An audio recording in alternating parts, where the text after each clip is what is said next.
Rapaz, que alegria te ver mais uma vez. Estamos juntos para compartilhar aí mais alguns instantes de Química e essa aula vai encerrar o conteúdo de soluções, que eu julgo que são um dos assuntos mais complexos em relação à prova de Enem, por exemplo, que é muito complicado. Acho que mais complicado do que soluções para você trabalhar, só a questão de equilíbrio iônico, que não cai tão pesado, na realidade não cai na prova do Enem, prova de solubilidade, hidroxalina, solução tampão, e é uma parte mais pesadinha da eletrólise. Todo o resto da química é mais fácil do que soluções. É um assunto muito complexo, você vai ter que ter muita paciência para aprender, mas você vai conseguir sim. O que eu costumo dizer sempre é, não queira simplificar o que é complicado, e nem queira complicar o que é simples. Na simplicidade dos assuntos, vá trabalhando com toda a naturalidade, porque vai fluir. E se algo é muito complexo, então trabalhe com a sua complexidade e com calma para resolver a situação. Soluções é um assunto complexo, então trabalhe em toda a sua complexidade para chegar a um resultado legal. Esse tópico de hoje, mistura de soluções. Nós vamos misturar duas soluções que têm o mesmo soluto e o mesmo solvente. Por exemplo, eu tenho um recipiente 1 com a solução de soda cáustica. E o recipiente 2 também com a solução de soda cáustica. Qual é a diferença entre as duas soluções? A concentração de um e de outro. Aí você vai misturar os dois recipientes e vai formar uma solução que a gente chama de solução resultante ou solução final. Essa solução final ela é encontrada matematicamente por uma média ponderada. É uma média com pesos. Não sei se você lembra, a média aritmética não tem peso. Soma e divide pela quantidade. A média ponderada não, você vai utilizar os pesos. E quem são os pesos das soluções? Os pesos das soluções referem-se aos volumes que você vai estar adotando ou abordando no teu processo. Eu não entendi bem, Carlos André, por isso que eu vou escrever para que você possa me acompanhar agora. Vem comigo para a telinha, vamos trabalhar. Aqui na telinha agora, ó, eu vou pegar um exemplo para que a gente possa fazer da melhor maneira possível. Deixa eu só conferir a cor que está aqui, porque o vermelho é uma cor que você tem um pouco de dificuldade para enxergar com essa tela. Eu estou trabalhando agora duas soluções. Eu vou imaginar que eu tenho uma solução 1 e essa minha solução 1 é uma solução de soda cáustica, como eu dei no exemplo narrado há pouco tempo atrás aí. E essa solução de soda cáustica tem 1 molar de concentração e tem um volume, vamos supor, de 4 litros, ok? Aí eu vou misturar essa minha solução com a solução 2, está aqui embaixo, na tua telinha agora. Uma solução 2 também de hidroxissódio, uma solução aquosa de hidroxissódio, que tem uma concentração de 4 molar, por exemplo, e vai ter um volume de 6 litros. Misturei as duas. A primeira coisa que você tem que entender, quando eu misturo 2, 3, 4, 5, 10 soluções, gera uma consequência. Porque quando você mistura os recipientes, você está misturando esses volumes aqui, ó. Eu estou misturando o volume da solução 1 com o volume da solução 2. Então a primeira coisa que você tem que guardar, estou aqui em cima na tua telinha agora, no teu canto direito, que o volume final corresponde à soma dos volumes. Volume 1 mais volume 2, mais volume 3 se tiver, mais volume 4 e por aí vai embora. Isso não vai parar não. O teu volume final é a soma desses volumes que você vai estar adotando e trabalhando da melhor maneira possível. Certo, Carlos André? E agora? E agora a gente vai dar sequência à nossa vida. Sequência como? Eu preciso trabalhar uma média ponderada, como eu disse a você há pouco tempo atrás. Que média ponderada? Como é que a gente faz essa média ponderada? Ó, como é que se calcula uma média ponderada?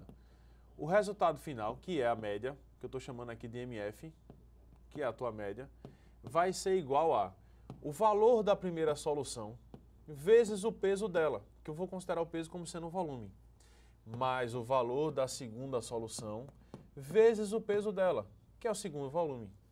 Mas quantas soluções houverem? Pode ter 2, 3, 4, 5. Normalmente se trabalha com 2 soluções, mas poderia ter mais, sem nenhum problema. Dividido pelo quê? Dividido pela soma dos pesos, que aqui seria V1 mais V2 mais 3 pontinhos. Quantos volumes necessários forem. Em química, a gente diz que essa soma de volumes aqui vai dar o volume final. É por isso que muitos livros passam isso aqui, fazendo Heavy Travis for You, nos Briggs Nights, Forest Nights, jogando aqui, multiplicando para o outro lado. Aí você tem que concentração final, volume final, é igual a concentração da solução 1 vezes o volume dela, mais a concentração da solução 2 vezes o volume dela, mais 3 pontinhos, quantas soluções houverem. Eu não gosto muito não. Eu prefiro deixar esse volume lá dividindo para que você lembre que isso se trata de uma média ponderada. Inclusive essas questões poderiam estar na prova de matemática do Enem. A gente não sabe exatamente como vem a prova do Enem desse ano, porque a prova do ano passado não veio nada do que o Enem se propõe a ser. As habilidades, as competências, a interdisciplinaridade, as questões vieram muito separadas, vieram muito conteudistas. Então, assim, se esse ano vier da mesma forma, paciência, vamos trabalhar. Mas na prova de matemática você pode encontrar uma questão como essa, para trabalhar uma questão de média ponderada. Não entendi bem. Você vai dar uma pausa na aula, vai anotar tudo que está escrito aí na telinha. Eu vou destacar para você aqui, ó, que você pode escrever a fórmula desse jeito, que provavelmente é assim que você vai encontrar nos seus livros, que isso é uma média ponderada. Por isso que a primeira forma que eu escrevi como se faz uma média. Não sei se você lembra como faz uma média ponderada. Valor vezes o peso, mais valor vezes o peso, mais valor vezes o peso, mais valor vezes o peso. E aí é a vida que segue, sem muito estresse, sem muito problema. Não entendi bem, é por isso que eu separei no próximo exemplo, no próximo slide, na próxima apresentação aqui agora, um exemplo para que a gente possa trabalhar, para que você possa fixar aquilo que está sendo dito e colocado. Anota tudo, sem pressa, dá uma pausazinha aí para que a gente possa dar sequência à nossa história. Ok? Vamos lá, vou apagar aqui para a gente dar continuidade. Tá aí, ó, mistura de soluções. 2 litros de uma solução 20 gramas por litro de hidróxido de potássio foi misturada com 3 litros de uma solução 80 gramas por litro da mesma base. Qual a concentração da solução resultante? Lembrando que a solução resultante é a solução final. É a mesma coisa, não tem diferença nenhuma. O que é que eu faço agora? Técnica do telefone. Deixa eu explicar para você o que é a técnica do telefone. Olha para mim. Técnica do telefone foi uma técnica desenvolvida por mulheres.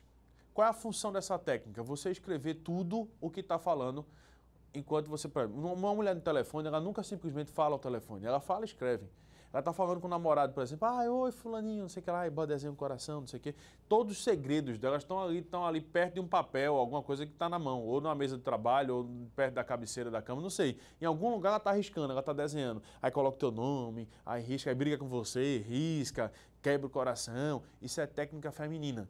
E funciona muito bem. Ah, mas eu não sou tão feminino assim não. Tudo bem, mas use. Você vai conseguir. Você vai lendo e escrevendo. Lê e escreve. Lê e escreve. Ou fala e escreve. À medida que você vai falando, você vai escrevendo. Por que isso? Porque quando você fizer isso, você vai diminuir a margem de erro. A possibilidade de você errar a questão é muito menor. Você já vai enxergar todos os dados, aí vai saber o que tem que aplicar. Que tipo de fórmula, do que se trata aquilo ali.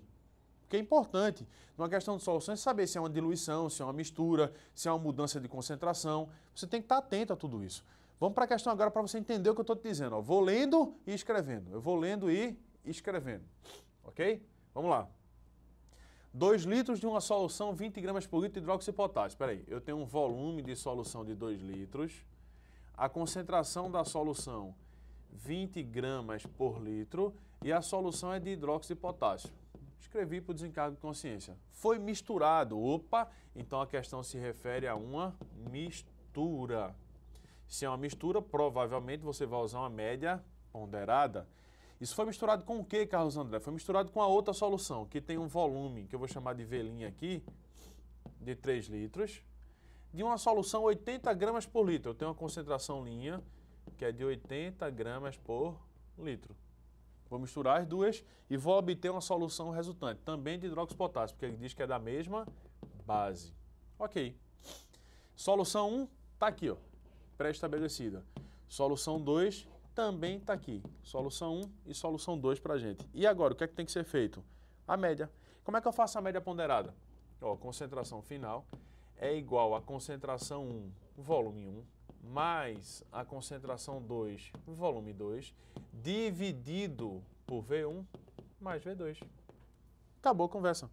Quem é minha concentração final? Minha concentração final vai ser igual a C1, que é 20, vezes o volume, que é 2, mais a concentração 2, que é 80, vezes o volume, que é 3, dividido pela soma dos volumes, que vai ser 2 mais 3.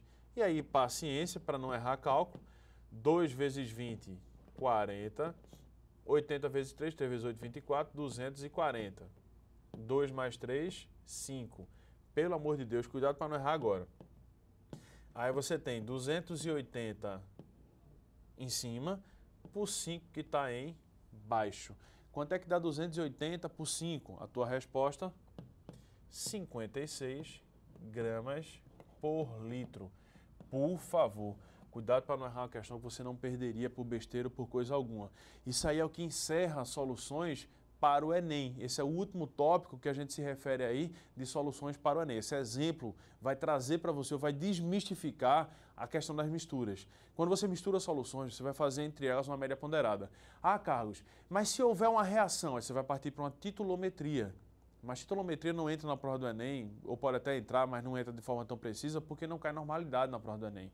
Aí você vai ter que trabalhar em relação à molaridade.